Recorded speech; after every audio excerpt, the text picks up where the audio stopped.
오늘 우리가 살펴볼 내용은 이제 왕을 요구하는 이스라엘에 대한 얘기입니다. 지난주에는 온 이스라엘이 미스바에 모여서 회개 운동을 한 사건을 살펴봤습니다. 그 사건으로 두 가지가 이제 크게 변화가 옵니다.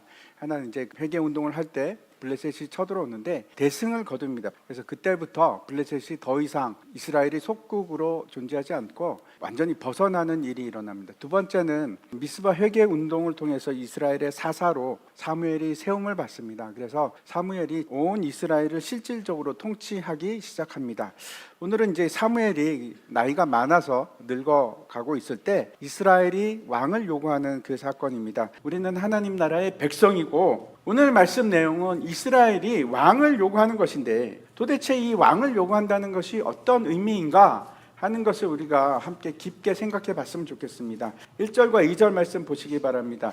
사무엘이 늙음에 그의 아들들을 이스라엘 사사로 삼으니 장자의 이름은 요엘이요 차자의 이름은 아비야라. 그들이 브엘세바에서 사사가 되니라. 이때 사무엘의 나이가 얼마나 됐을까요? 50대 초반이 아닐까 이렇게 생각합니다. 왜 그런가 하면 사울 왕이 최초의 왕이 되는데 그 시기를 정확하게 알거든요. BC 1050년입니다. 그래서 이제 역산을 하면 사무엘의 나이가 대충 나오는데 아마 50세 초반이지 않았을까 이렇게 봅니다. 2절에 보면 사무엘에게 이제 아들이 둘이 있습니다. 요엘과 아비야인데 이 아들들을 사사로 세웁니다. 그리고 브엘세바의 사사가 되었다 이렇게 기록을 하고 있습니다. 여기서 잠깐 이상해지기 시작하죠. 사사는 원래 사람이 세우는 직책이 아닙니다. 누가 세우십니까? 하나님이 세우시는 직책입니다. 사사는 세습이 됩니까? 아니요, 세습되는 직책이 아닙니다. 근데 어떻게 된 걸까요? 사무엘이 왜 이러고 있을까요? 자기 아들들을 세웠습니다. 앞에 보면 엘리가 사사로 있으면서 많은 권한을 그 자식들에게 줍니다. 그래서 이제 부패하기 시작하지 않습니까? 또 하나는 당시 이제 현실적인 상황이 어떤지 한번 생각해 보겠습니다. 앞에 7장에 보면 15절과 16절에 보면 이렇게 되어 있습니다. 사무엘이 이제 사사가 되었는데 그리고 순회 사역을 합니다. 지도를 한번 보시면 라마가 이제 가운데 있고 베델과 미스바와 길갈이 이제 이렇게 둘레에 있습니다. 사무엘이 저기를 막 돌아다니면서 이스라엘을 통치하는 겁니다. 저 길이가 어느 정도인가 하면 반경이 10km가 채 안 됩니다. 10km 정도면 뭐 하루에 몇 시간이면 갈 수 있는 길이니까 한 2시간, 3시간이면 갈 수 있는 길이니까 저렇게 이제 돌아다니면서 다스린 겁니다.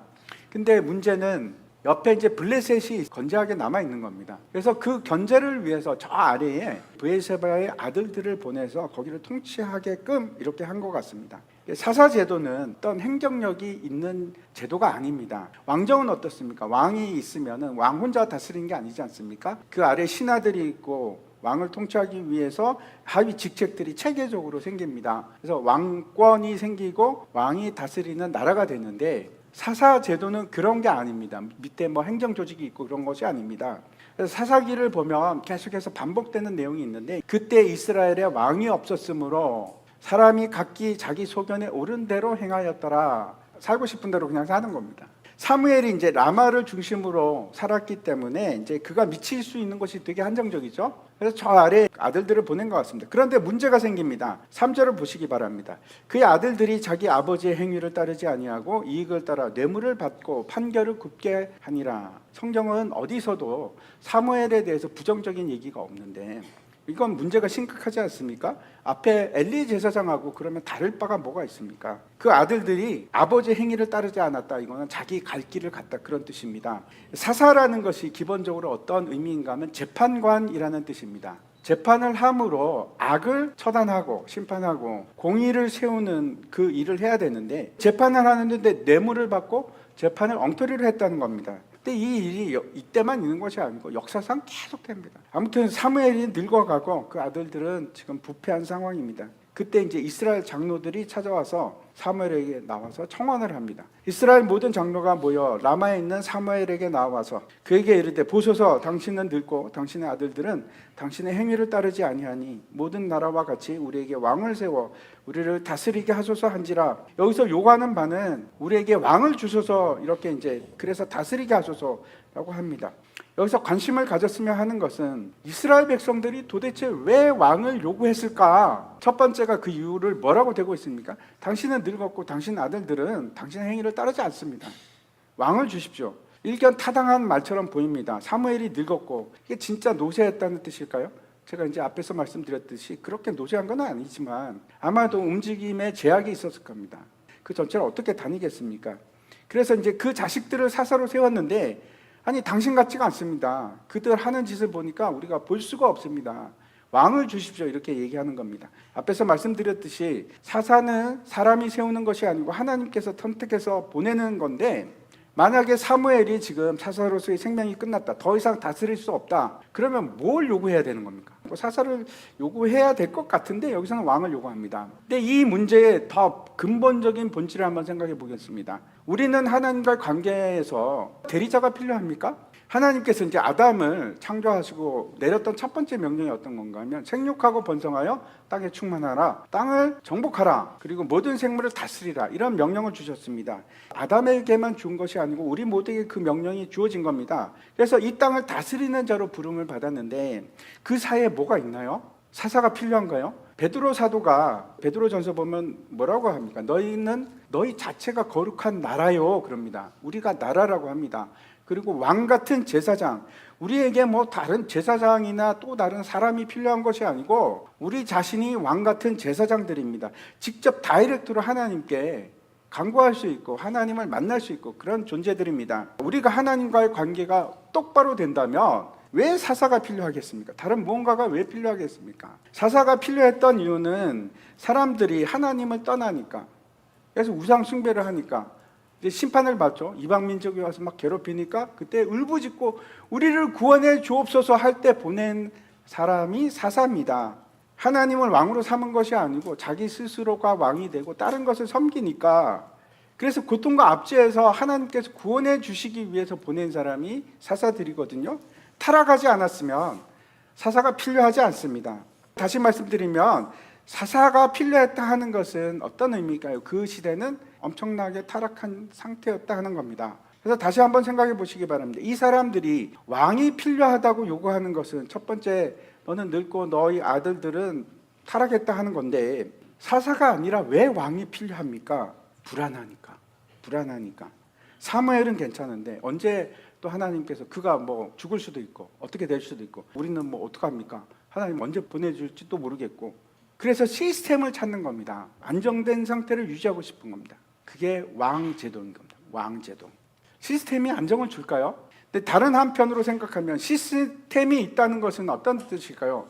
이제는 더 이상 하나님 필요 없습니다. 우리에게 시스템이 있습니다. 우리를 다스릴 사람이 있습니다. 하나님 없어도 왕은 존재하죠. 이제 세습되고 계속 존재하니까. 근데 지금 사람들은 부패했기 때문에 왕을 요구하는데, 왕은 그러면 부패하지 않습니까? 역사상 부패하는 왕이 많습니까? 아니면 괜찮은 왕이 많습니까? 부패하는 왕이 훨씬 더 많습니다. 그럼에도 불구하고 사람들은 왕을 요구합니다. 하나님이 아니라 우리가 왕을 세우겠다는 겁니다. 우리가. 하나님이 선택하는 것이 아니고 우리가 세우겠습니다. 하나님께서 우리에게 안정을 주시는 것이 아니고 우리가 우리 스스로 안정을 찾겠습니다. 시스템을 만들겠습니다. 그걸 허락해 주십시오라고 얘기하는 겁니다. 두 번째, 이 사람들이 요구하는 이유를 한번 보시기 바랍니다. 5절입니다. 모든 나라와 같이라고 합니다. 모든 나라와 같이 우리에게 왕을 세워 우리를 다스리게 하소서. 두 번째 요구하는 이유는 다른 나라에게 왕이 있는데 우리도 왕이 필요합니다.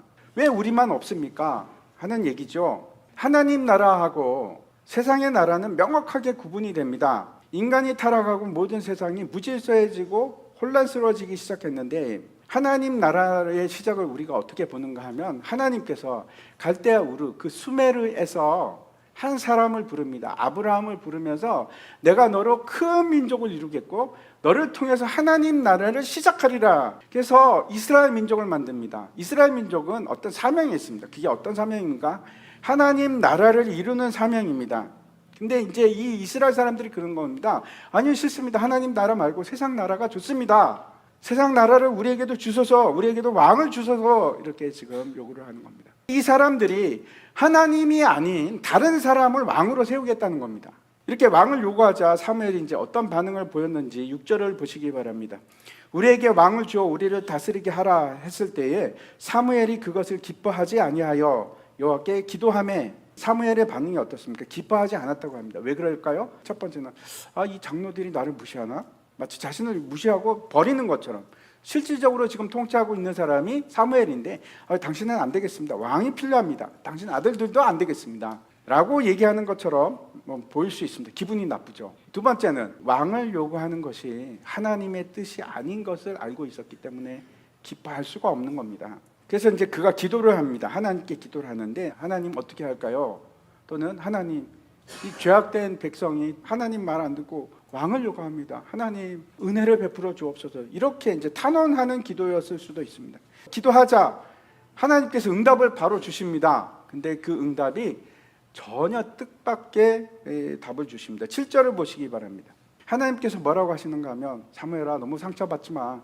너를 버린 게 아니고 이 사람들이 나를 버렸어. 나를 버렸다니까 라고 말씀을 하시는 겁니다. 그래서 내가 왕이 되지 못하도록 자기들이 왕을 하겠다는 거다. 이렇게 얘기를 하십니다. 왜 이 이스라엘이 왕을 요구했을까? 하나님을 버리고 또 다른 왕, 자신을 위한 왕, 보이지 않는 하나님보다 보이는 왕을 요구하는 겁니다. 하나님이 왕이 되면 불편하죠. 내 마음대로 할 수 없을 것 같고 안정적이고 번영을 줄 수 있을 것 같은 그런 왕을 요구하는 겁니다. 우리는 도저히 하나님 신뢰를 못하겠습니다. 하나님은 안정과 번영 안 줄 것 같아요. 우리에게 왕을 주세요 라고 요구하는 겁니다. 이게 우리 마음속 깊은 곳에 있는 우리의 본심인지 모르겠습니다. 근데 이걸 하나님께서 허락하십니다. 나는 하나님 당신이 필요 없습니다. 내가 왕으로 삼고자 하는 것은 우리 능력이고 우리의 힘입니다. 이렇게 주장하는 겁니다. 이게 인간의 본성입니다. 요한복음에 보면 예수님께서 이제 오병이어 기적을 일으키십니다. 그래서 사람들이 이제 예수님을 왕으로 삼으려고 했거든요. 그때 예수님께서 하신 말씀이 있습니다. 예수께서 대답하여 이르시되 내가 진실로 진실로 너에게 이르노니 너희가 나를 찾는 것은 표적을 본 까닭이 아니요 떡을 먹고 배부른 까닭이로다. 이렇게 말씀을 합니다. 우리가 착각하는 것이 있습니다. 여러분, 착각하는 게 어떤 건가 하면 우리가 원하는 평안은 예수 그리스도가 주는 평안이 아니고 배부른 평안, 안정과 번영이 우리에게 평안을 줄 것이다 하는 착각을 합니다. 그걸 끊임없이 찾죠. 진짜인가? 진짜 번영이나 배부름이 여러분에게 평안함을 줄까요? 착각입니다. 그런 걸로는 우리가 평안을 누리지 못합니다. 우리가 평안을 누릴 수 있는 유일한 방법은 예수님이 우리의 왕이 될 때입니다. 세상이 알 수 없는 평안이 우리에게 주어집니다. 그래도 계속 착각하죠. 아닐 거야. 그럴 리가 없어. 내가 배부른 게 평안이야.